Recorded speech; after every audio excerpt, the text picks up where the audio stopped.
পাও ভাজি রেসিপিটা পরিবেশনের জন্য সম্পূর্ণ তৈরি। এবার দেখে নিন রেসিপিটা আমি কিভাবে বানাই। নমস্কার বন্ধুরা, প্রথমে আমি ভাজি বানানোর জন্য গ্যাস অন করে কড়া বসিয়ে দিয়ে দিয়েছি 1 টেবিল চামচ গোটা ধনে। এবার দিয়ে দিচ্ছি 6টা শুকনো লঙ্কা। এবার দিয়ে দিচ্ছি অর্ধেকটা পরিমাণ জায়ফল। জায়ফলটাকে আমি একটু ফাটিয়ে দিয়েছি। দিয়ে দিলাম হাফ চামচ গোলমরিচ, হাফ চামচ জিরে,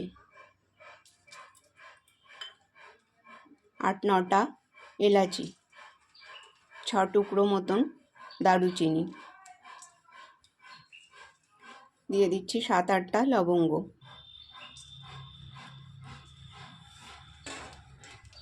দিয়ে দিচ্ছি 2টো জয়িত্রী।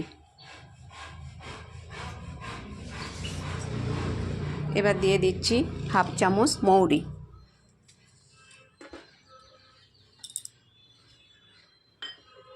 দিয়ে দিচ্ছি হাফ চামচ জোয়ান। এবার 2টো তেজপাতা দিয়ে আমি গ্যাসের ফ্লেমটা স্লো করে মশলাগুলোকে ভালোভাবে ভেজে নেব। এগুলো থেকে যখন হালকা হালকা রং ধরবে আর সুন্দর গন্ধ আসবে, তখন এটাকে আমি নামিয়ে নিয়ে একটা থালায় নিয়ে নেব।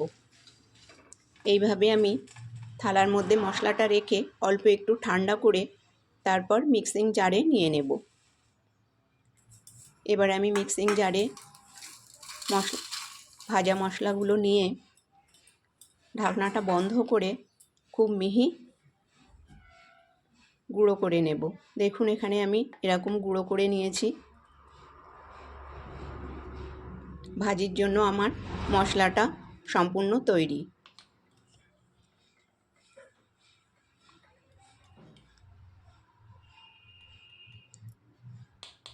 এখানে আমি নিয়ে নিয়েছি বিটগুলোকে আমি এরকম ছোট ছোট টুকরো করে নিয়েছি। নিয়ে নিয়েছি হাফ বাটি মতন মটরশুঁটি, 1 বাটি টুকরো করে নেওয়া ফুলকপি, আর এখানে নিয়ে নিয়েছি গাজর আর আলু, আর এগুলোকে আমি এরকম টুকরো করে নিয়েছি। এখানে নিয়েছি 2-3টে কাঁচা লঙ্কা কুচি, একটা বড় সাইজের ক্যাপসিকাম কুচি, 4টে পেঁয়াজ কুচি আর 2টো বড় সাইজের টমেটো কুচি। গ্যাস অন করে কড়া বসিয়ে জল গরম হলে এর মধ্যে দিয়ে দিয়েছি আলু আর গাজর। এবার দিয়ে দিচ্ছি সামান্য লবণ। এটা ফুটে উঠলে, কিছু সময় এটা ফুটে উঠেছে, তারপর আমি এর মধ্যে দিয়ে দিচ্ছি টুকরো করে নেওয়া বিট। এবার দিয়ে দিচ্ছি মটরশুঁটি।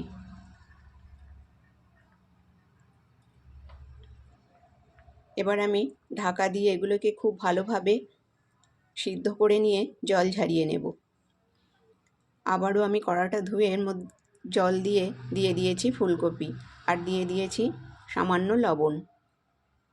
এবার দিয়ে দেব সামান্য হলুদ, দিয়ে এই ফুলকপিটাও আমি সিদ্ধ করে উঠিয়ে নেব আর এই জলটা ফেলে দেব। ফুলকপিটা যেন সাদা সাদা রং না থাকে, সেই জন্যই এর মধ্যে হলুদটা দিয়েছি। এভাবে সিদ্ধ করে নিলে ফুলকপির মধ্যে যদি কোনো পোকা থাকে তাহলে সেটা বেরিয়ে যাবে।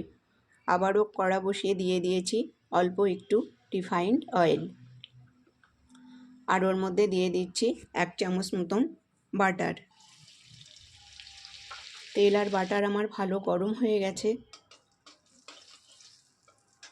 এবার এর মধ্যে দিয়ে দিচ্ছি অল্প একটু জিরে ফোড়ন আর দিয়ে দিচ্ছি একটা তেজপাতা।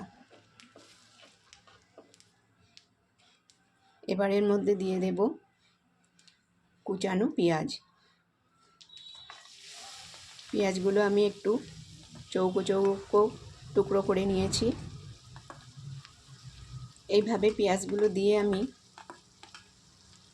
কিছু সময় ভেজে নেব।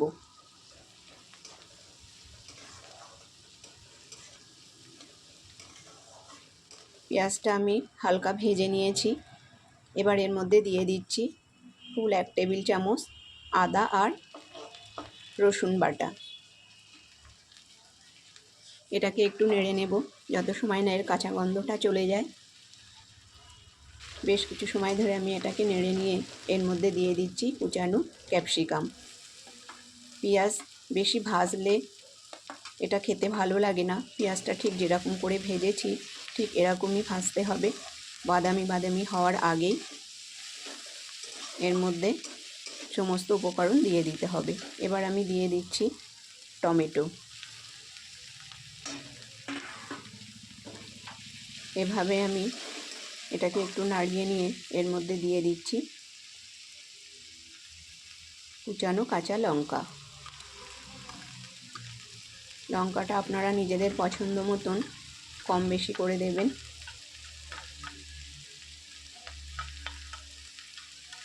দিয়ে দিলাম কাঁচা লঙ্কা। বেশ কিছু সময় ধরে এটাকে আমি নাড়িয়ে নিয়েছি আর এটা আমার হালকা হালকা সিদ্ধ হয়ে গেছে। এবার আমি এর মধ্যে দিয়ে দিচ্ছি পরিমাণ মতন লবণ।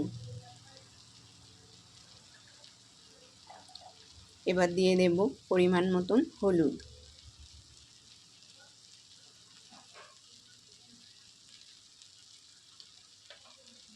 লবণ হলুদটা দেওয়া হয়ে গেলে এর মধ্যে দিয়ে দিচ্ছি হাফ চামচ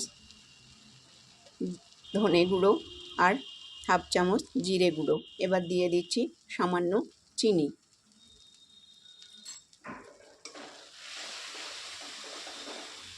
এবার আমি এই সমস্ত উপকরণগুলো ভালোভাবে মিশিয়ে নেব। এভাবে বেশ কিছু সময় নেড়ে নেড়ে এগুলো মিশিয়ে নিয়ে আমি এর মধ্যে দিয়ে দেব আগে সিদ্ধ করে রাখা সমস্ত সবজিগুলো। এই সবজিটা দিয়ে আমি বেশ কিছু সময় ধরে এটাকে এই মশলার মধ্যে মিশিয়ে নেব। কিছু সময় হয়ে গেছে, এটা আমি মিশিয়ে নিয়েছি। এবার আমি এর মধ্যে দিয়ে দিচ্ছি কাশ্মীরি লঙ্কার গুঁড়ো।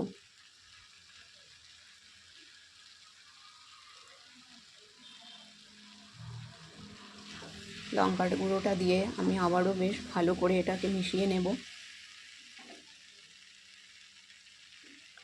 মিশিয়ে নিয়ে এর মধ্যে দিয়ে দিচ্ছি পরিমাণ মতন জল।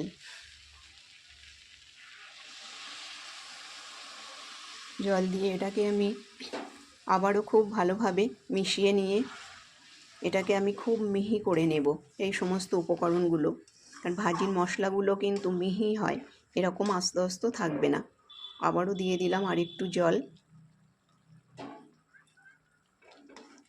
এভাবে আমি নেড়ে নেড়ে সমস্ত সবজিগুলোকে এভাবে সিদ্ধ করে নেব। তারপর একটা চামচ দিয়ে সমস্ত সবজিগুলো আমি এভাবে চেপে চেপে গালিয়ে নেব। আপনাদের কাছে যদি ম্যাশার থাকে তাহলে ম্যাশার দিয়ে করলে এটা খুব ভালো হয়।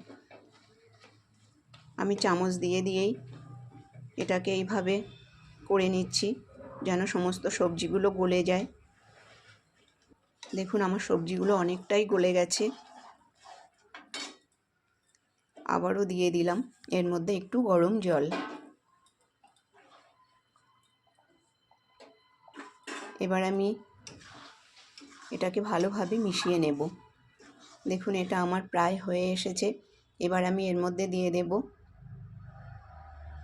ভেজে রাখা মশলা, যেটা আমি মিক্সিতে গুঁড়ো করে নিয়েছি। এর থেকে 2 চামচ মশলা আমি এর মধ্যে দিয়ে দেব। আপনারা এইভাবে মশলা বাড়িতে বানিয়ে রেখে বাড়িতে যে রান্না করবেন তার মধ্যে দিতে পারেন, বা বিরিয়ানি বানালেও তার মধ্যে দিতে পারেন। মশলাটা খুব সুস্বাদু হয়। এবার আমি এর মধ্যে দিয়ে দেব কুচানো ধনেপাতা। এবার এটা ভালোভাবে মিশিয়ে নেব। দেখুন পাওয়ের জন্য ভাজি মশলাটা আমার প্রায় তৈরি। এটাকে খুব ভালোভাবে মিশিয়ে নিয়ে উপর থেকে একটু বাটার দিয়ে দিতে পারেন, তাহলে খেতে আর গন্ধতে এটা খুব সুন্দর হবে। দিয়ে দিলাম 1 কিউব বাটার। এই বাটারটা দিয়ে আমি এটাকে একটু ঢেকে দেব। এর ফলে বাটারটা সমস্ত ওই সবজির মধ্যে যাবে আর গন্ধটাও খুব সুন্দর হবে। সবজিটা আমার সম্পূর্ণ তৈরি। এবার এখানে আমি নিয়ে নিয়েছি পাও।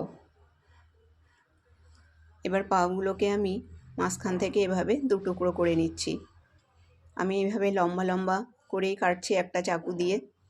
দেখুন এইভাবে চাকু দিয়ে কেটে আমি এটাকে দু টুকরো করে নিচ্ছি। আপনারা চাইলে এটাকে ছোট ছোট 4 টুকরোও করতে পারেন। গ্যাসে বসিয়ে দিয়েছি একটা প্যানটা গরম হলে দিয়ে দিলাম 1 কিউব বাটার। এবার বাটারটা গরম হয়ে গেলে এইভাবে চারিদিকে একটু ছড়িয়ে দেব। দিয়ে এর মধ্যে দিয়ে দেব একটু কুচানো ধনেপাতা। চাইলে একটু কাঁচা লঙ্কাও এর মধ্যে দিয়ে দিতে পারেন। আর দিয়ে দেব মশলা, যে মশলাটা আমি মিক্সিতে বানিয়ে নিয়েছি, গুঁড়ো করে নিয়েছি, দিয়ে দিলাম। এবার আমি এর মধ্যে দিয়ে দেব এই কেটে রাখা পাউ। এইভাবে আমি উল্টে পাল্টে পাউটাকে রেডি করে নেব। এভাবে উল্টে পাল্টে পাউটাকে রেডি করে আমি ভাজির সঙ্গে পরিবেশন করব। বন্ধুরা, আজকের এই রেসিপিটা যদি আপনাদের ভালো লেগে থাকে তাহলে লাইক, শেয়ার এবং চ্যানেলটাকে সাবস্ক্রাইব করবার অনুরোধ রইল। দেখুন এভাবে এটাকে খুব ভালোভাবে ভেজে নিতে হবে। এখানে আমি পরিবেশনের জন্য পাউটাকে রেডি করে নিয়েছি, আর বাটিতে দিয়ে দিয়েছি ভাজা, আর দিয়ে দিয়েছি বাটার, আর পেঁয়াজ আর লেবু। আমার আজকের এই ভিডিওটা এত সময় দেখবার জন্য আপনাদেরকে অসংখ্য ধন্যবাদ।